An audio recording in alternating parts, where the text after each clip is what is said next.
Chapter 8. It's my own invention. After a while, the noise seemed gradually to die away, till all was dead silence, and Alice lifted up her head in some alarm. There was no one to be seen, and her first thought was that she must have been dreaming about the lion and the unicorn and those queer Anglo-Saxon messengers. However, there was a great dish still lying at her feet, on which she had tried to cut the plum cake. So I wasn't dreaming after all, she said to herself, unless we're all part of the same dream. Only I do hope it's my dream and not the Red King's. I don't like belonging to another person's dream, she went on in a rather complaining tone. I've a great mind to go and wake him and see what happens. At this moment her thoughts were interrupted by a loud shouting of ahoy! Ahoy! Check! And a knight dressed in crimson armor came galloping down upon her, brandishing a great club. Just as he reached her, the horse stopped suddenly. "You're my prisoner," the knight cried, as he tumbled off his horse. Startled as she was, Alice was more frightened for him than for herself at the moment, and watched him with some anxiety as he mounted again. As soon as he was comfortably in the saddle, he began once more, "You're my—" But here another voice broke in ahoy! Ahoy! Check! And Alice looked round in some surprise for the new enemy. This time it was a white knight. He drew up at Alice's side and tumbled off his horse just as the red knight had done. Then he got on again, and the two knights sat and looked at each other for some time without speaking. Alice looked from one to the other in some bewilderment. "She's my prisoner, you know," the red knight said at last. "Yes, but then I came and rescued her," the white knight replied. "Well, we must fight for her then," said the red knight, as he took up his helmet, which hung from the saddle and was something the shape of a horse's head, and put it on. "You will observe the rules of battle, of course," the white knight remarked, putting on his helmet too. "I always do," said the red knight, and they began banging away at each other with such fury that Alice got behind a tree to be out of the way of the blows. "I wonder, now, what the rules of battle are," she said to herself as she watched the fight, timidly peeping out from her hiding place. "One rule seems to be that if one knight hits the other, he knocks him off his horse, and if he misses, he tumbles off himself. And another rule seems to be that they hold their clubs with their arms, as if they were Punch and Judy. What a noise they make when they tumble, just like a whole set of fire irons falling into the fender. And how quiet the horses are. They let them get on and off them just as if they were tables." Another rule of battle, that Alice had not noticed, seemed to be that they always fell on their heads, and the battle ended with their both falling off in this way, side by side. When they got up again, they shook hands, and then the red knight mounted and galloped off. "It was a glorious victory, wasn't it?" said the white knight, as he came up panting. "I don't know," Alice said doubtfully. "I don't want to be anybody's prisoner. I want to be a queen." "So you will, when you've crossed the next brook," said the white knight. "I'll see you safe to the end of the wood, and then I must go back. You know, that's the end of my move." "Thank you very much," said Alice. "May I help you off with your helmet?" It was evidently more than he could manage by himself. However, she managed to shake him out of it at last. "Now one can breathe more easily," said the knight, putting back his shaggy hair with both hands, and turning his gentle face and large mild eyes to Alice. She thought she had never seen such a strange-looking soldier in all her life.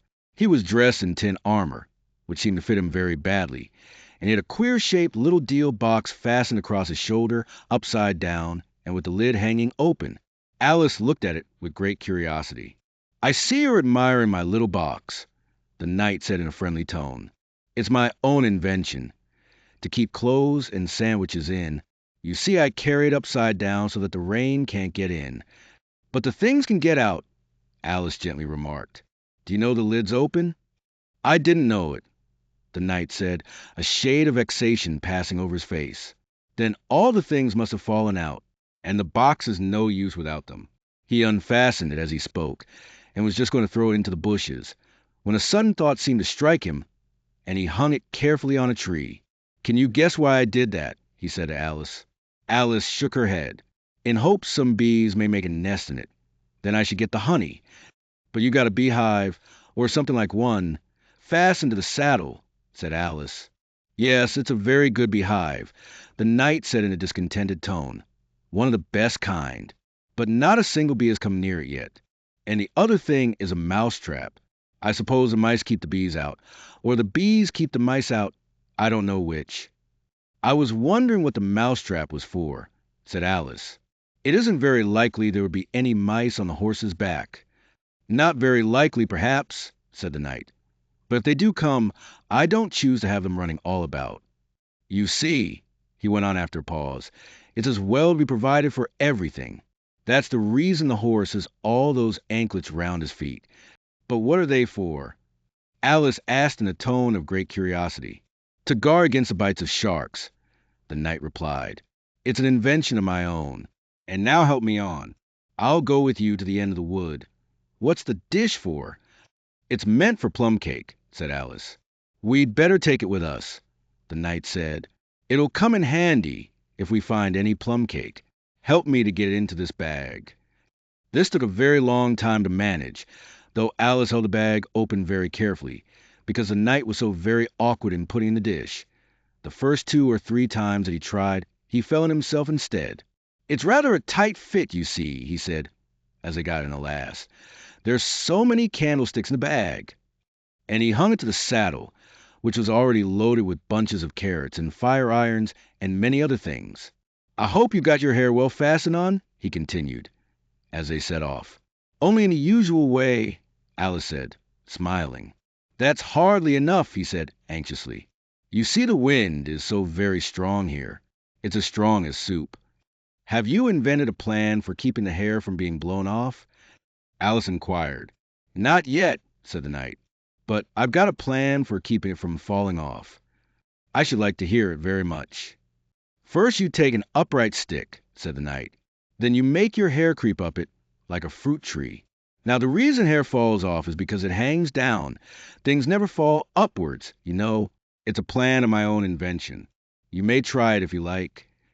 It didn't sound a comfortable plan, Alice thought, and for a few minutes she walked on in silence, puzzling over the idea, and every now and then stopping to help the poor knight, who certainly was not a good rider. Whenever the horse stopped, which it did very often, he fell off in front, and whenever it went on again, which it generally did rather suddenly, he fell off behind. Otherwise he kept on pretty well, except that he had a habit of now and then falling off sideways, and as he generally did this on the side on which Alice was walking, she soon found that it was the best plan not to walk quite close to the horse. I'm afraid you've not had much practice in riding, she ventured to say, as she was helping him up from his 5th tumble. The knight looked very much surprised and a little offended at the remark. What makes you say that? He asked as he scrambled back into the saddle, keeping hold of Alice's hair with one hand, to save himself from falling over on the other side. Because people don't fall off quite so often when they've had much practice. I've had plenty of practice, the knight said very gravely. Plenty of practice. Alice could think of nothing better to say than indeed, but she said it as heartily as she could. They went on a little way in silence after this, the knight with his eyes shut, muttering to himself, and Alice watching anxiously for the next tumble. The great art of riding, the knight suddenly began in a loud voice, waving his right arm as he spoke, is to keep. Here the sentence ended as suddenly as it had begun, as the knight fell heavily on the top of his head exactly in the path where Alice was walking. She was quite frightened this time, and said in an anxious tone, as she picked him up, I hope no bones are broken? None to speak of, the knight said, as if he didn't mind breaking 2 or 3 of them. The great art of riding, as I was saying, is to keep your balance properly. Like this, you know. He let go the bridle, and stretched out both his arms to show Alice what he meant, and this time he fell flat on his back, right under the horse's feet. Plenty of practice, he went on repeating, all the time that Alice was getting him on his feet again. Plenty of practice. It's too ridiculous, cried Alice, losing all her patience this time. You ought to have a wooden horse on wheels. That you ought.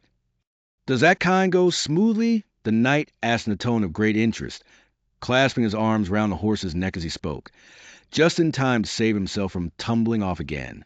Much more smoothly than a live horse, Alice said, with a little scream of laughter, in spite of all she could do to prevent it. I'll get one, the knight said thoughtfully to himself. 1 or 2, several.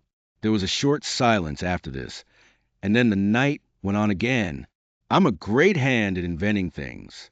Now, I dare say you noticed that last time you picked me up that I was looking rather thoughtful. You were a little grave, said Alice. Well, just then I was inventing a new way of getting over a gate. Would you like to hear it? Very much indeed, Alice said politely. I'll tell you how I came to think of it, said the knight. You see, I said to myself, the only difficulty is with the feet. The head is high enough already.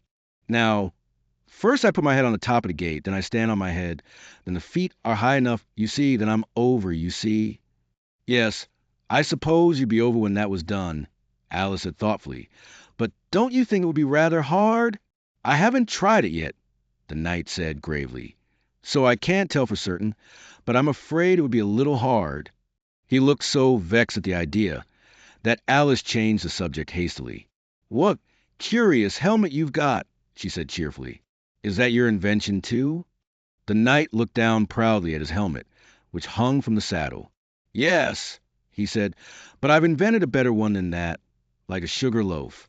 When I used to wear it, if I fell off the horse, it always touched the ground directly. So I had a very little way to fall, you see, but there was a danger of falling into it, to be sure. That happened to me once, and the worst of it was, before I could get out again, the other white knight came and put it on. He thought it was his own helmet. The knight looked so solemn about it that Alice did not dare to laugh. I'm afraid you must have hurt him, she said in a trembling voice, being on the top of his head. I had to kick him, of course, the knight said very seriously, and then he took the helmet off again, but it took hours and hours to get me out. I was as fast as lightning, you know. But that's a different kind of fastness, Alice objected. The knight shook his head. It was all kinds of fastness with me, I can assure you, he said.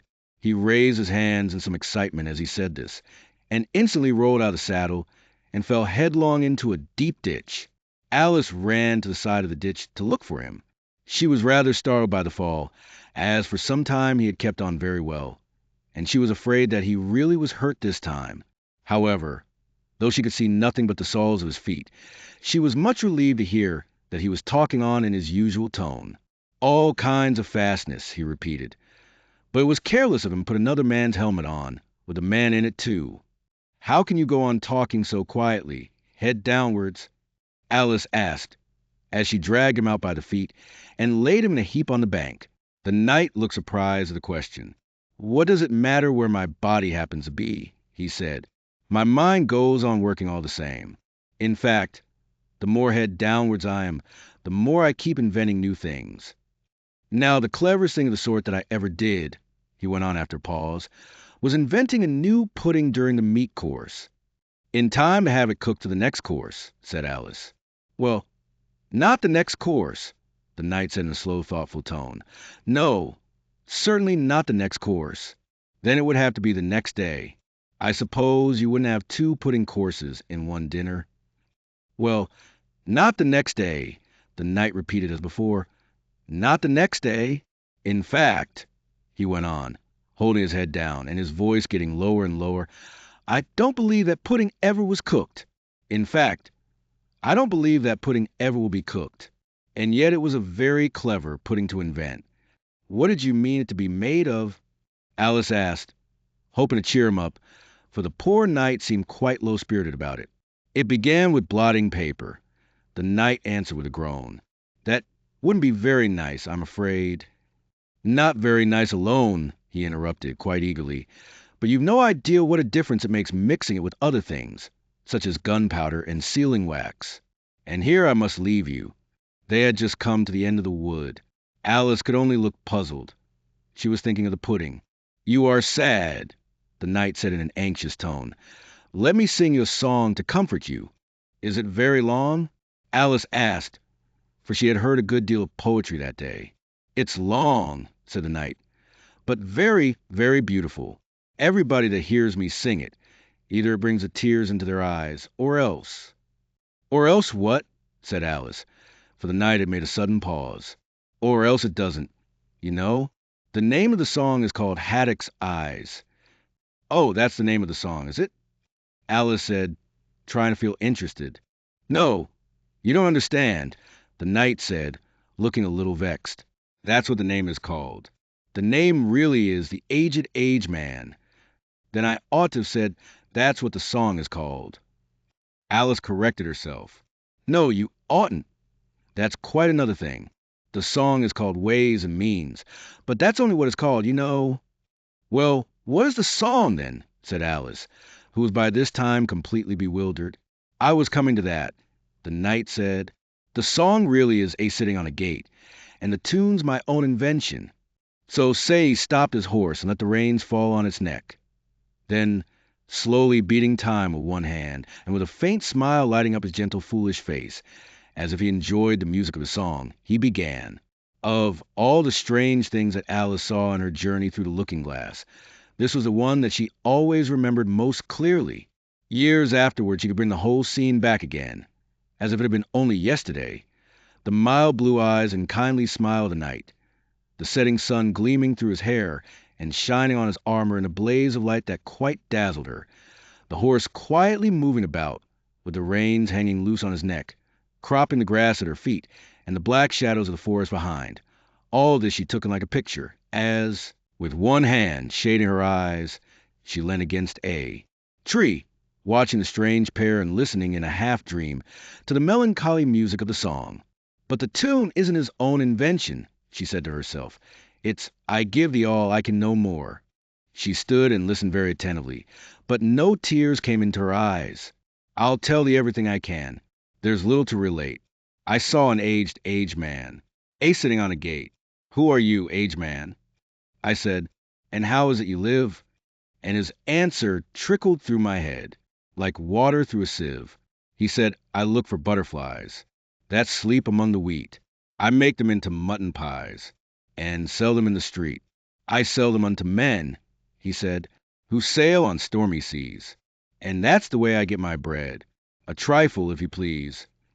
But I was thinking of a plan. To dye one's whiskers green, and always use so large a fan, that they cannot be seen. So, having no reply to give, to what the old man said, I cried, come, tell me how you live, and thumped him on the head. His accents mild took up the tale. He said, I go my ways, and when I find a mountain rill, I set in a blaze, and thence they make a stuff they call Roland's Macassar oil. Yet tuppence halfpenny is all they give me for my toil. But I was thinking of a way to feed oneself on batter, and so go on from day to day, getting a little fatter. I shook him well from side to side, until his face was blue. Come, tell me how you live. I cried, and what it is you do. He said, I hunt for haddock's eyes, among the heather bright, and work them into waistcoat buttons, in the silent night. And these I do not sell for gold, or coin of silvery shine, but for a copper halfpenny, and that will purchase 9. I sometimes dig for butter rolls, or set lime twigs for crabs. I sometimes search the grassy knolls, for wheels of hansom cabs. And that's the way, he gave a wink, by which I get my wealth, and very gladly will I drink your honor's noble health. I heard him then, for I had just completed my design, to keep the Menai Bridge from rust, by boiling it in wine. I thanked him much for telling me the way he got his wealth, but chiefly for his wish that he might drink my noble health. And now, if e'er by chance I put my fingers into glue, or madly squeeze a right-hand foot into a left-hand shoe, or if I drop upon my toe a very heavy weight, I weep, for it reminds me so of that old man I used to know, whose look was mild, whose speech was slow, whose hair was whiter than the snow, whose face was very like a crow, with eyes like cinders, all aglow, who seemed distracted with his woe, who rocked his body to and fro, and muttered mumblingly and low, as if his mouth were full of dough, who snorted like a buffalo, that summer evening, long ago, A sitting on a gate. As the knight sang the last words of the ballad, he gathered up the reins, and turned his horse's head along the road by which they had come. You've only a few yards to go, he said, down the hill and over that little brook, and then you'll be a queen. But you'll stay and see me off first, he added as Alice turned with an eager look in the direction to which he pointed. I shan't be long. You'll wait and wave your handkerchief when I get to that turn in the road? I think it'll encourage me, you see." "Of course I'll wait," said Alice. "And thank you very much for coming so far. And for the song. I liked it very much." "I hope so," the knight said doubtfully. "But you didn't cry so much as I thought you would." So they shook hands, and then the knight rode slowly away into the forest. "It won't take long to see him off, I expect," Alice said to herself, as she stood watching him. "There he goes, right on his head as usual. However, he gets on again pretty easily. That comes of having so many things hung round the horse." So she went on talking to herself, as she watched the horse walking leisurely along the road, and the knight tumbling off, first on one side and then on the other. After the fourth or fifth tumble, he reached the turn, and then she waved her handkerchief to him, and waited till he was out of sight. "I hope it encouraged him," she said, as she turned to run down the hill. "And now for the last brook, and to be a queen. How grand it sounds." A very few steps brought her to the edge of the brook. "The 8th square at last," she cried as she bounded across, and threw herself down to rest on a lawn as soft as moss, with little flower beds dotted about here and there. "Oh, how glad I am to get here. And what is this on my head?" she exclaimed in a tone of dismay, as she put her hands up to something very heavy, and fitted tight all round her head. "But how can it have got there without my knowing it?" she said to herself, as she lifted it off, and set it on her lap to make out what it could possibly be. It was a golden crown,